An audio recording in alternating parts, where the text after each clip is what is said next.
Bonsoir à tous, ravi de vous retrouver pour un nouveau JT sur Monaco Info. Au sommaire, aujourd'hui, la protection de l'environnement est au centre des discussions cette semaine. Le message se veut universel, notre futur dépend de la bonne santé des écosystèmes. L'un des temps forts de cette Planetary Health Week, une conférence sur la relation entre la santé de l'homme et celle de la planète. Nous en parlerons avec le président du Centre scientifique de Monaco, le professeur Patrick Rampal. Le cinéma serait-il le meilleur antidote aux angoisses du moment? C'est la question que nous avons posée à notre second invité. Il vient de présenter la nouvelle saison de Tout l'art du cinéma. Vincent Vatrican, le directeur de l'Institut audiovisuel de Monaco, sera avec nous. Dans ce journal également, la reprise du championnat de Jeep Elite et un coup de projecteur sur MIPAC, une association qui met en valeur les jeunes talents. Mais avant cela, la direction du tourisme et des congrès a accueilli la presse Madawan ce matin, Frédéric Elion. Oui, l'occasion de faire un bilan touristique de la saison estivale. Guy Antonielli, le directeur du tourisme et des congrès, a livré une analyse mitigée. Si les chiffres sont clairement à la baisse dans le contexte sanitaire que l'on connaît, les résultats sont supérieurs à nos prévisions. En juillet, le taux d'occupation des hôtels de la Principauté était de 40% contre 76% en 2019. En août, il a grimpé à 56,5% contre 80% l'été dernier, avec 2 journées exceptionnelles à 95% dans certains établissements. Autre information, un nouveau membre à la Commission supérieure des comptes. Oui, Olivier Ortiz a été nommé comme membre de la Commission supérieure des comptes de la Principauté. Par ordonnance souveraine, il remplace Bertrand Schwerer, démissionnaire. Olivier Ortiz occupait auparavant les fonctions de conseiller maître à la Cour des comptes française. Le nouveau musée national de Monaco et la Fondation Prince Albert II présentent une nouvelle exposition, Frédéric. Oui, Miro, la peinture au défi, une exposition à découvrir jusqu'au 25 octobre à la Villa Paloma, qui rassemble plus de 50 tableaux, 3 sculptures et un bel ensemble de collages et de dessins de l'artiste catalan Juan Miro. En marge de l'exposition, une œuvre du peintre, offerte par son petit-fils, sera mise aux enchères ce soir au profit de la Fondation Prince Albert II de Monaco, à l'occasion du Monte Carlo Gala for Planetary Health, dédié cette année à l'océan, à la Terre et l'humanité. Gala sur lequel nous reviendrons demain. Dernière information, le Yacht Club de Monaco, en collaboration avec le Crédit Suisse, lance le Sea Index. Oui, le Super Yacht Eco Association Index, le premier référentiel du yachting en matière de performance environnementale, un outil pratique et nécessaire pour répondre à la forte demande des propriétaires désireux de pouvoir calculer leur impact environnemental et accompagner l'industrie du yachting dans sa mutation pour un avenir plus éco-responsable. Merci Frédéric. Vous avez pu le suivre sur notre antenne. Cette semaine est placée sous le signe de la santé planétaire. Alors que cette année aurait dû être une grande année pour l'environnement et la biodiversité, la crise sanitaire nous aura tous amenés à réfléchir et à prendre conscience de l'importance de protéger notre planète et du lien qui existe entre la santé de la planète et la santé de l'homme.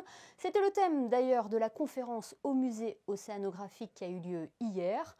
Parmi les intervenants, le président du Centre scientifique de Monaco, il est avec nous ce soir. Bonsoir Patrick Rampal. Bonsoir. Santé de l'océan, santé de l'homme, en quoi les deux sont étroitement liés? Nous sommes étroitement liés à l'océan parce que nous ne pouvons pas vivre sans l'océan. L'océan nous fournit l'eau que nous consommons, nous fournit 70% de l'oxygène que nous respirons à partir des plantes aquatiques, absorbe 30% du CO2 qui est généré par les activités humaines, permet aux hommes, dans certaines régions, il y a 2 milliards d'hommes qui sont dépendants de l'océan en consommant comme protéines pratiquement exclusivement des produits de la mer. Donc nous sommes extrêmement liés à l'océan. Et nous ne vivons que grâce à l'océan. Et l'océan est en grand danger. Nous l'avons surexploité. Nous injectons tous les ans 2 milliards de tonnes de déchets dans l'océan. 2 milliards de tonnes de déchets. C'est impressionnant. Nous jetons dans l'océan 100 millions de tonnes de plastique dans l'océan. Et quand on sait que le plastique met entre 50 et 500 ans pour se dégrader, on peut imaginer ce que va devenir la Terre si nous n'interrompons pas rapidement cette tendance qui est absolument catastrophique. Et selon vous, est-ce que cette pandémie nous a invités justement à repenser notre rapport à l'environnement et à l'océan ? Absolument, absolument. Il faut vraiment intervenir de toute urgence. Je dirais on peut être plein d'espoir parce qu'on a vu ce qui s'est passé avec le Covid, avec le confinement de 2 mois. On a vu chuter la pollution atmosphérique d'une manière considérable. Donc on sait qu'on peut le faire pour la pollution atmosphérique, on doit pouvoir le faire pour la pollution océanique. C'est justement la surpêche, le fait aussi qu'il y ait moins de liaisons au niveau des bateaux dans la mer, c'est ça qui a, on va dire, diminué cet impact négatif de l'homme sur notre planète ? Absolument, la surpêche est un des facteurs, mais les facteurs essentiels, ce sont, je le disais, la pollution par les plastiques. Ils ne sont peut-être pas toxiques, mais ils ont des effets secondaires extrêmement toxiques. C'est que les plastiques sont des transporteurs de microbes et vont permettre de diffuser des bactéries qui peuvent être pathogènes tout au long de l'océan, qui est un milieu qui est extrêmement communicant. Donc un message, c'est de supprimer au plus vite les plastiques à usage unique. Et à côté des plastiques, on a la pollution organique, par exemple par les métaux lourds, qui est elle aussi extrêmement délétère pour l'homme. Les 2 points majeurs de mon petit exposé avec vous, c'est d'essayer de quitter les plastiques et quitter la production, la combustion d'énergie fossile. Dit comme ça, cela a l'air simple, mais c'est un important travail qu'il faut réaliser mondialement. C'est un énorme travail. C'est la raison pour laquelle, si vous voulez, cette réunion d'information se situe dans le cadre d'une politique plus générale de la principauté et que nous organisons, le centre scientifique organise au mois de décembre, le 2 et 3 décembre, un gros symposium international avec des acteurs qui est à la fois présentiel et aussi webinaire, avec des acteurs du monde entier, que nous espérons faire porter par le souverain et par les décideurs du monde entier pour essayer rapidement d'améliorer la situation des océans. Il faut donc une forte prise de conscience. Merci beaucoup, professeur Rampal, d'avoir été avec nous ce soir. Je vous en prie, c'est moi. Un mot de sport à présent et la reprise tant attendue du championnat de Jeep Elite. La Roca Team a débuté sa saison par un match avancé comptant pour la 2e journée de championnat face à Boulogne-le-Valois mercredi soir. Les joueurs de Mitrovic se sont inclinés 62-72, mais l'essentiel était ailleurs. Le résumé de Frédéric Elion. 199 jours d'attente, une éternité pour les fans de l'AS Monaco Basket qui n'avaient plus vu leur équipe préférée à la salle Gaston Médecin depuis une victoire face à Dijon en mars dernier. Cette Roca Team version 2020-2021 est encore en rodage et manque de repères collectifs. Mathias Le Sort et Dean Carrington sont arrivés il y a peu. Avec l'accumulation des matchs, l'équipe de coach Mitrovic va progresser et semble armée pour très bien figurer encore cette saison. On a pu voir déjà une équipe très physique avec des joueurs capables de switcher et de bien défendre sur tous les postes, à l'image de Marcos Knight, meilleur marqueur monégasque avec 12 points, qui ajoute 6 rebonds à sa feuille de stats. Mathias Le Sort et Daryl Willis, 15 rebonds à eux deux, ont confirmé la dimension athlétique de l'ASM. Monaco a mené de 8 points dans le 3e quart-temps, avant de voir Levallois faire la différence dans le 4e, grâce notamment à un excellent Rob Gray. Les Metropolitans l'emportent de 10 points, 72-62. Rien d'alarmant, la Roca Team est en rodage, l'essentiel était ailleurs. Monaco a enfin retrouvé son public. C'est vrai que ça fait du bien. Voilà, après la préparation, c'est sûr qu'il y avait aussi personne. Voir notre public aussi, enfin moi aussi pour la première fois, c'est vrai que c'est une atmosphère différente et surtout aussi en match de championnat. Quand on sait que c'est officiel et on voit notre public qui nous encourage, qui nous pousse, c'est sûr que c'est plaisant à jouer. C'est top, en plus ils sont restés debout comme j'avais dit, quand je venais d'arriver, ils sont restés debout jusqu'au premier panier et en plus c'est moi qui l'ai marqué, donc ça c'était top. Mais c'était bien d'avoir le public, c'était bien d'installer les premiers échanges avec le public et puis on espère que la prochaine fois, on va chercher la victoire, quoi. Et prochain match de la Roca Team ce samedi avec un déplacement du côté de la Dordogne face à Boulazac. Parlons 7e art avec notre prochain invité. L'Institut audiovisuel de Monaco a présenté aujourd'hui la programmation de tout l'art du cinéma. Nous sommes avec son directeur. Bonsoir Vincent Vatrican. Bonsoir Émilie. 17e saison de tout l'art du cinéma, c'est vraiment une ode au 7e art avec des réalisateurs de différents genres et de différentes époques. Toujours le principe de tout l'art du cinéma, c'est de mélanger les époques, les cinématographies, pouvoir proposer au public des films connus et moins connus et surtout des œuvres rares pour satisfaire le public de Monaco. Alors cette saison sera rythmée par plusieurs événements. Le premier qui prend une place importante dans votre programmation, ce sont les mardis du cinéma. Pour thème, cette année, Chanter la vie. C'est un clin d'œil à l'actualité ? Oui, par défaut, on avait à l'origine prévu une thématique autour des monstres, figurez-vous. Et puis devant la crise sanitaire, on s'est dit peut-être qu'on allait remiser ce programme. Un peu trop anxiogène peut-être. Voilà, l'actualité étant peut-être elle-même déjà comme un mauvais film fantastique ou une mauvaise série. Donc on a plutôt changé de curseur et envisagé une programmation plus libre, plus enchantée, plus drôle aussi parfois, ce qui n'empêche pas d'aborder des thématiques sérieuses, mais disons que c'est une thématique plus enjouée. Woody Allen, Fellini, quels autres réalisateurs seront présentés pendant cette programmation, cette saison ? On ira vers du cinéma tchèque, notamment un film qui s'appelle Alouette, le fil à la patte, qui est un film qui a été tourné juste après la répression du printemps de Prague et qui a été remisé dans les placards pendant 20 ans. Mais on présente aussi beaucoup d'autres films, encore inconnu, Édouard aux mains d'argent de Tim Burton, qui est notre film de Noël, mais aussi encore des raretés comme 2 films de Jean-Daniel Paulet, à qui la Cinémathèque française rend hommage en ce moment même, qui est un cinéaste discret mais vraiment important du cinéma français. Donc voilà, c'est une alchimie entre des films connus, je le disais, et moins connus, et qui forment tous ensemble, à nos yeux, tout l'art du cinéma.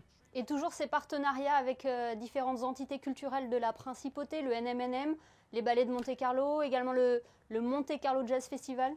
Tout à fait, qui est un de nos 2 nouveaux labels, puisqu'on va développer désormais avec Jean-René Palacio une fenêtre cinéma à l'intérieur de ce grand festival de jazz. Et deuxième nouveauté de cette programmation, un deuxième label qu'on va développer avec l'Alliance française de Monaco, qui s'appelle De l'écrit à l'écran, à savoir comment un roman, un ouvrage, une nouvelle est porté à l'écran par un cinéaste, en adaptant fidèlement ou parfois moins fidèlement cet ouvrage. Vincent Vatrican, est-ce que finalement la culture, le cinéma n'est pas le meilleur antidote à l'ambiance, à l'humeur actuelle, on va dire ? Je dirais qu'il y a un moment peut-être où on se rend compte dans la situation actuelle à quel point le cinéma peut avoir un pouvoir mimétique. Je le disais en ouverture, on a l'impression de vivre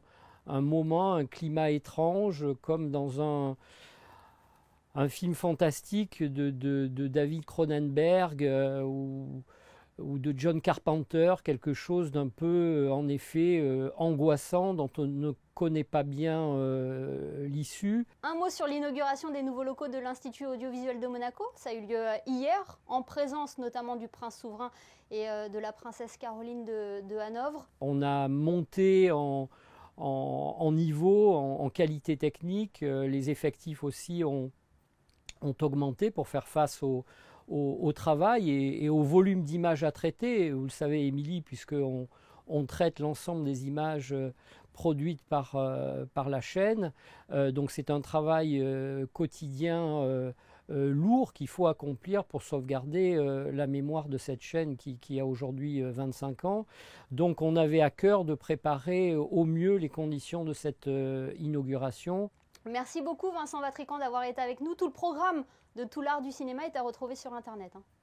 Tout à fait, sur le site toulartducinéma.mc. Merci beaucoup Émilie. D'avoir été avec nous. Merci Émilie. Eux rêvent un jour de faire leur apparition non pas sur le grand écran mais sur les scènes de concert. Un rêve lointain vu leur jeune âge, mais leur ambition est déjà palpable. Pour cela, ces jeunes chanteurs de la région peuvent compter sur le soutien de MIPAC, une toute nouvelle association artistique monégasque que vous présente Vanessa Dessy. Créée en 2020 afin d'enrichir la principauté d'activités culturelles et artistiques, l'association MIPAC a pour but de découvrir de nouveaux talents sur le sol monégasque. C'est pouvoir développer plusieurs activités artistiques au sein de la principauté et voir plus tard s'il y a de l'expansion ailleurs, avec la participation d'autres associations. Guitariste et coach renommé Norbert Proust décide de rejoindre l'équipe afin d'apporter quelques idées artistiques. On a envie d'apporter un peu de vie, peut-être pas organiser des grandes scènes comme pour les grandes occasions, la fête de la musique ou quoi, mais là, quand on se balade par exemple ici sur l'esplanade du port, un petit groupe en acoustique, comme ça, il y a eu une époque où on les fait, moi je me souviens, j'étais au conservatoire avec Charlie Vaudano. C'était une époque où on jouait tout le temps, un peu partout. C'est vrai que la conjoncture ne nous paie pas. Mais bon, c'est pas pour autant qu'il ne faut pas se mettre au travail et préparer.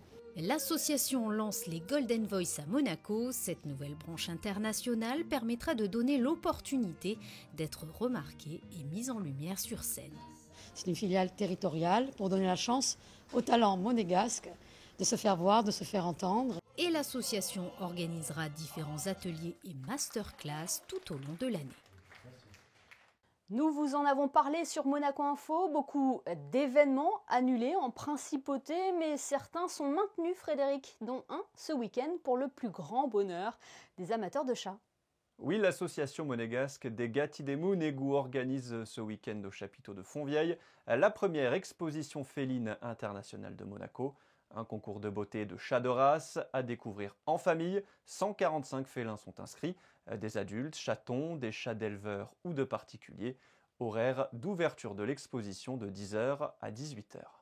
Autre idée de sortie pour le week-end, si la météo le permet, la fête du Rocher. Oui, après les jeudis du Rocher, les commerçants de Monaco-Ville vous invitent à la fête du Rocher, dimanche de 11h à 18h. La boîte de jeux vous propose un jeu de piste à travers les ruelles de la vieille ville. Tout au long de la journée, des acrobates, jongleurs, échassiers et danseurs mettront l'ambiance.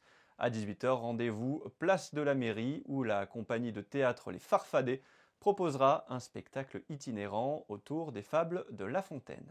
En football, Monaco reçoit Strasbourg dimanche à 15h avec seulement 1000 spectateurs au stade Louis II.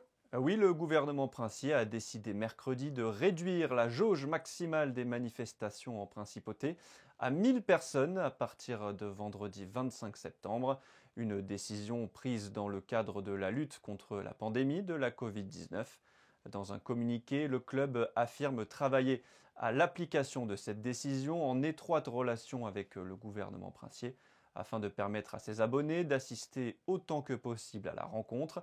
La billetterie est fermée, les personnes ayant acheté un ticket seront remboursées et les conditions de son remboursement seront communiquées directement par mail. Et enfin, un point sur la météo. Frédéric, avez-vous de bonnes nouvelles à nous annoncer pour la journée de demain ? La journée sera globalement ensoleillée, Émilie. Quelques passages nuageux sont prévus, mais les nuages n'arriveront pas à s'installer dans le ciel à cause du vent qui soufflera toute la journée, et notamment l'après-midi avec de fortes rafales pouvant atteindre les 70 km/h. Les températures sont en baisse, 13 degrés le matin, 20 l'après-midi, l'eau sera à 22. Le soleil se lèvera à 7h20 pour se coucher à 19h23. Vendredi 25 septembre, nous fêterons les Hermann. Une bonne nouvelle donc avec la fin de journée que nous avons connue en principauté. Vous nous parliez tout à l'heure, Frédéric, de l'exposition au nouveau musée national de Monaco, Miro, la peinture au défi. Notre photographe Manuel Vitali vous emmène justement à la découverte de cette exposition. On se retrouve demain pour un nouveau tour d'horizon de l'actualité sur Monaco Info.